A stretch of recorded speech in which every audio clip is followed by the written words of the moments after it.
Olá, pessoal que acompanha nosso mergulho profundo. Sejam todos muito bem-vindos a mais uma análise detalhada. Eu sou o Jonas e, a gente está começando com uma energia altíssima hoje. Com certeza, Jonas. Olá, audiência, eu sou a Monique e é um prazer enorme estar aqui para mais um debate. Para situar todo mundo logo de cara, hoje é domingo, 1º de março de 2026. Vale ressaltar que o nosso levantamento de dados de hoje usa como base referências que foram consolidadas entre 2023 e 2024. Exatamente. Dados estruturais super importantes para a gente ter um chão firme na discussão. Isso aí. Então, bem-vindos ao Macroeconomia. O nosso título instigante de hoje é o seguinte: FTSE Global All Caps é um modo de investir no mundo todo. Essa pergunta mexe com muita gente, né, Jonas? A promessa de investir no mundo todo com um único clique é tentadora. É a ideia de diversificação levada ao extremo absoluto. Levada ao extremo mesmo, é comprar o palheiro inteiro, como dizem. E hoje a gente vai dissecar essa estratégia. Será que comprar o mundo todo em um único pacote é a solução definitiva para o investidor? Ou será que isso esconde umas armadilhas estruturais bem perigosas sob esse manto da diversificação? A gente vai explorar a anatomia desse índice gigante, comparar com outras opções que existem por aí e, desmistificar como o investidor que está no Brasil pode acessar isso tudo. É uma das discussões mais vitais do cenário financeiro contemporâneo. Sem dúvida, Monique. Mas antes da gente destrinchar essa estrutura colossal, fica aqui o nosso imenso agradecimento a quem nos acompanha assiduamente. A audiência constante é o que move essas nossas pesquisas. Muito obrigada mesmo, pessoal. E, por favor, curtam, compartilhem o conteúdo para a gente continuar trazendo esse nível de investigação. E, claro, este episódio é um oferecimento do canal Macroeconomia, que traz compilação de análises e notícias sobre macroeconomia, tecnologia e inteligência artificial. Perfeito. Então, Monique, vamos direto ao ponto. Ok, vamos desempacotar isso. O que diabos é o FTSE Global All Cap Index? Quando a gente lê essa sopa de letrinhas no noticiário, o que existe por trás dela no mundo real? O que é fascinante aqui, Jonas, é a escala absoluta desse indicador. Não estamos falando de um termômetro de mercado qualquer, mas de um verdadeiro colosso. Ele é mantido pela FTSE Russell e, em termos numéricos diretos... Conta pra gente esses números. Olha, os dados consolidados mostram que esse índice reúne simplesmente mais de 9.400 empresas. Nossa, 9.400. Pois é, e não para por aí. Elas estão espalhadas por aproximadamente 47 países, divididos entre mercados desenvolvidos e emergentes. Para colocar isso em perspectiva, essa cesta de ativos representa mais ou menos 98% de todo o mercado de ações global acessível. 98%? É quase a totalidade do mercado. É uma escala quase impossível de visualizar. Imagina só, se alguém decidisse ler o balanço financeiro de uma empresa desse índice por dia, levaria mais de 25 anos só para dar a volta completa na lista. Exato, é uma vida inteira além do balanço. Mas tem um detalhe na metodologia que chama muita atenção. O índice não simplesmente pega todas as ações do mundo e joga dentro do mesmo saco de forma aleatória. Ah, sim, existe a famosa ponderação pelo valor de mercado ajustado. Aquele conceito que eles chamam de free float. Acho que vale a pena a gente traduzir isso para quem está ouvindo, Monique. Excelente ponto, Jonas. O free float é basicamente a parcela de ações de uma empresa que está livremente disponível para negociação no mercado aberto. Vamos pensar numa grande estatal de petróleo, por exemplo. Tá, uma estatal gigante. Isso. O governo daquele país pode ser dono de 80% dessa empresa. Isso significa que apenas os 20% restantes estão ali circulando na bolsa. Ou seja, o que as pessoas comuns podem comprar. Exatamente. E a metodologia do índice reconhece isso. Ela não vai contabilizar o tamanho total da empresa, mas apenas o peso desses 20% que um investidor comum poderia comprar na teoria. Isso garante que o índice reflita a liquidez real do mercado. E aqui é que a composição fica realmente interessante. Porque quando a gente compara com outros índices globais, tipo um MSCI World da vida, a grande diferença do Global All Cap é a presença das chamadas Small Caps, né? Sim. O que é fascinante aqui, Jonas, é justamente isso. Índices como o MSCI World ou até o FTSE World tradicional, eles focam apenas em empresas grandes e médias, as large e mid caps. O Global Wall Cap destina ali cerca de 10% do seu peso para essas empresas de pequeno porte. E por que esses 10% fazem tanta diferença na prática? Porque traz um potencial de crescimento único. Se a gente conectar isso à academia, tem aquele modelo de 3 fatores de fama French. Eles mostraram que as empresas menores tendem a entregar um retorno superior no longo prazo, porque, bom, elas são mais arriscadas. Tem aquele prêmio de risco, certo? Exato. Elas sofrem mais em recessões, têm menos acesso a crédito barato, então o mercado cobra um prêmio maior para investir nelas. O índice tenta capturar esse prêmio de forma sistemática. Mas também colocar na cesta aquela empresa regional que pode virar gigante de amanhã. Mas, claro, cobra o preço na volatilidade. Com certeza. Só que aí a gente precisa olhar para o outro lado da balança. O nome Global traz essa aura de que o capital está espalhado perfeitamente pelo mundo, né? E a gente sabe que a realidade é bem diferente, Monique. É até irônico. Quando a gente olha a radiografia geográfica do índice nos dados de 2023 e 2024, os Estados Unidos representam algo entre 60% e 63% de todo o peso. É uma dominância estrutural gigantesca. Sim. Aí eu te pergunto, Monique, alocar recursos nisso é investir no mundo todo ou é basicamente apostar nos Estados Unidos com um temperinho internacional só para disfarçar? Essa é a pergunta de $1 milhão, Jonas. Essa dominância americana não é intencional por parte de quem cria o índice, mas reflete o capitalismo moderno. O mercado de capitais dos Estados Unidos é o maior e mais eficiente do planeta, de longe. Enquanto na Europa as empresas ainda dependem muito de banco, né? Pois é, nos Estados Unidos a cultura de abrir capital é muito forte. E tem um detalhe, essas empresas americanas operam no mundo inteiro. Uma gigante de tecnologia da Califórnia pode tirar 60% da receita dela da Ásia e da Europa. O domicílio é americano, mas o dinheiro vem do mundo todo. Exatamente. O fluxo de caixa é global, mesmo o ticker estando em Nova York. Mas essa concentração fica ainda mais assustadora quando a gente sai do mapa e vai para os setores. A tecnologia da informação compõe quase um quarto do índice, entre 22% e 25%. Sim, é uma fatia muito pesada. E o mais crítico é que as 10 maiores empresas, as famosas Big Techs, sozinhas, respondem por 15% a 18% do peso total. É absurdo, Monique. São mais de 9 mil empresas, mas o destino do negócio está amarrado ao que acontece em meia dúzia de prédios no Vale do Silício. É o fenômeno do vencedor leva tudo, Jonas. O índice é ponderado por valor de mercado. Então, conforme essas gigantes da inteligência artificial e semicondutores crescem, elas engolem o índice. É inercial. Exato.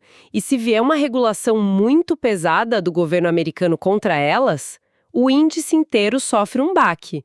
Não importa se as outras 9.300 empresas estão indo bem. E trazendo isso para a nossa realidade local, onde é que o Brasil entra nessa balança monumental? Porque quem lê o noticiário financeiro daqui acha que a nossa bolsa tem um peso gigantesco no mundo. A dura realidade matemática é um banho de água fria, Jonas. O Brasil representa uma fatia minúscula, oscilando entre 0,5% e 1% do índice, e focado em commodities metálicas, petróleo e banco. A nossa velha economia. É um choque de realidade para mostrar o quão pequenos os mercados locais são na ótica global. Verdade. Mas com essa radiografia toda na mesa, Jonas, por que alguém escolheria essa via estrategicamente? Olha, Monique, o maior argumento a favor, sem dúvida alguma, é o custo baixíssimo. Se a gente pegar o ETF VT da Vanguard que replica isso na prática, a taxa de administração é de apenas 0,07% ao ano. 0,07. É microscópico. É a essência do John Bogle. Para que procurar agulha se você pode comprar o palheiro todo pagando quase nada? Num fundo ativo normal que cobra 2%, ao longo de 20 anos, os juros compostos devoram o seu patrimônio. No Global All Cap, o dinheiro finca no seu bolso. E tem o rebalanceamento automático, né? Se a Índia decolar amanhã, o índice compra a Índia sozinho, sem estresse. Mas, se a gente conectar isso ao cenário maior, Jonas, Em quais momentos essa estratégia realmente brilha? Ela brilha muito em ciclos de corte de juros nos Estados Unidos, por exemplo. Quando o Banco Central americano corta juros, o dólar tende a perder força. E um dólar mais fraco é um alívio enorme para os mercados emergentes e para as small caps. É aí que esses 30 e poucos por cento de empresas fora dos Estados Unidos começam a voar. Exatamente, ocorre um crescimento global sincronizado. Mas agora a gente precisa acelerar e falar dos riscos, porque nem tudo é maravilha. A teoria diz que diversificar protege, certo? Mas e o risco sistêmico? Pois é, esse é o grande ponto cego. Em crises pesadas, como 2008 ou no início de 2020, a diversificação não te salva. A correlação entre os mercados do mundo todo vira 1. Cai a bolsa no Japão, nos Estados Unidos, no Brasil, cai tudo junto. Tudo! Os grandes investidores institucionais vendem qualquer coisa para fazer caixa.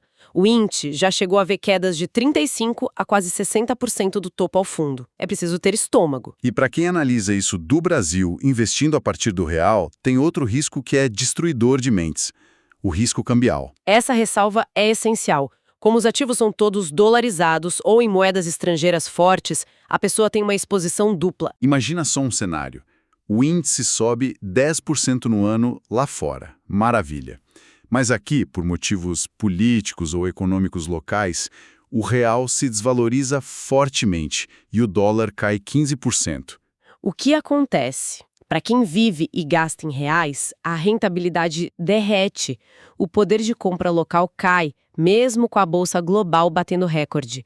A volatilidade cambial pode anular totalmente os ganhos das ações no curto prazo. E ainda tem a questão da diluição, né, Monique? Comprar um mundo significa que você compra a próxima grande empresa de inovação logo no comecinho. Sim, o que é ótimo. Mas significa que, obrigatoriamente, você também está comprando junto todas as empresas zumbi, mal administradas, os setores moribundos e empresas com governança péssima pelo mundo afora. Você dilui o retorno extraordinário. É o preço que se paga para ter a certeza de nunca ficar de fora da próxima grande alta.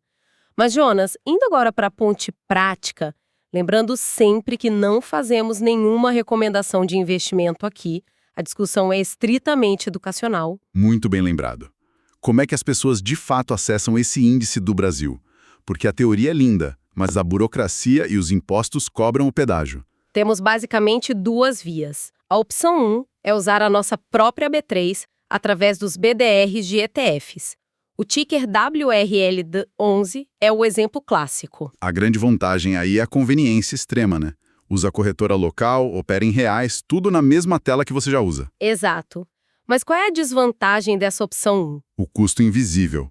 Tem uma fricção dupla. Você paga a taxa do BDR aqui e a taxa do ETF lá fora. E o mais sorrateiro: o spread cambial embutido na cotação. Quem garante a liquidez cobra uma margenzinha no câmbio que você nem vê na nota de corretagem. Por conta dessas pequenas taxas sobrepostas, muita gente prefere a opção 2, que é abrir conta numa corretora gringa e comprar o ETF diretamente no exterior, tipo o VT da Vanguard. Aí a taxa desaba para aqueles 0,07% que a gente falou. Só que a dor de cabeça operacional aumenta. Aumenta muito. Para começar, tem que fechar câmbio, pagar IOF, pagar o spread da remessa. E a contabilidade fica muito mais complexa, principalmente com as novas regras de imposto de renda da Lei 14.754 de 2023. Sim, mudou tudo sobre como declarar ganho e dividendos lá fora. E além da Receita Federal brasileira, tem o leão americano. A gente precisa falar do famigerado Estate Tax. Nossa, o imposto de herança americano. Esse é um risco que muita gente ignora completamente quando abre continha fora e acha que está tudo certo. O que acontece se um não residente, um brasileiro, tiver mais de 60 mil dólares investidos numa corretora americana e vier a falecer, Monique? O governo americano morde pesado. O que passar da isenção desses 60 mil dólares pode ser taxado em até 40%. 40% de imposto de herança cobrado direto na fonte. A família precisa de uma liquidez imediata brutal para liberar o dinheiro. Exato. Isso muda todo o planejamento. Teoricamente, para valer a pena esse tipo de ativo, precisa de um horizonte de mais de 10 anos. É o coração passivo de uma carteira internacional, mas é péssimo para quem precisa de dinheiro rápido. Com certeza. Bom, caminhando aqui para nossa conclusão e reflexão final, acho que investir no FTSE Global All Cap é, antes de mais nada, um exercício de humildade. Humildade intelectual. Perfeito. É aceitar que a gente não é mais esperto que o mercado global. Tem uma elegância matemática nisso de não tentar adivinhar o futuro. Mas, como discutimos, exige um estômago de aço para as crises sistêmicas e para essa volatilidade toda do câmbio. E com tudo isso posto na mesa, chegamos ao nosso disclaimer imprescindível, pessoal. Este podcast tem finalidade exclusivamente educacional e informativa. Muito importante ressaltar. Não constitui em nenhuma hipótese recomendação de investimento, oferta de compra ou venda de valores mobiliários, nem consultoria financeira, jurídica ou tributária. Rentabilidade passada não é garantia de rentabilidade futura. Avaliem seus perfis de risco e sempre consultem profissionais certificados e contadores especializados para questões tributárias, especialmente com as mudanças constantes na legislação de investimentos no exterior. Recado dado. E para a gente não terminar sem fritar um pouco a mente, deixa uma provocação final sobre esse assunto. Manda. Se a estratégia passiva de simplesmente comprar tudo, continuar crescendo e dominar todo o capital do planeta, quem é que vai fazer a descoberta de preços? O índice só funciona porque existem analistas ativos lendo o balanço e precificando as ações. É o grande paradoxo. Exato. O sucesso absoluto do investimento passivo pode acabar destruindo a eficiência do mercado que ele tanto precisa para funcionar. Fica aí esse pensamento para todos explorarem por conta própria. Agradecemos muito a companhia da audiência durante essa profunda análise. Sim, muito obrigada, pessoal. E nós convidamos todos para estarem conosco nos próximos episódios. Esse foi o Macroeconomia IA de hoje. Ficamos por aqui e vocês fiquem bem e atentos às nossas novas transmissões. Se inscrevam em nosso canal e sigam Macroeconomia IA nas redes sociais. Tchau. Tchau. Tchau.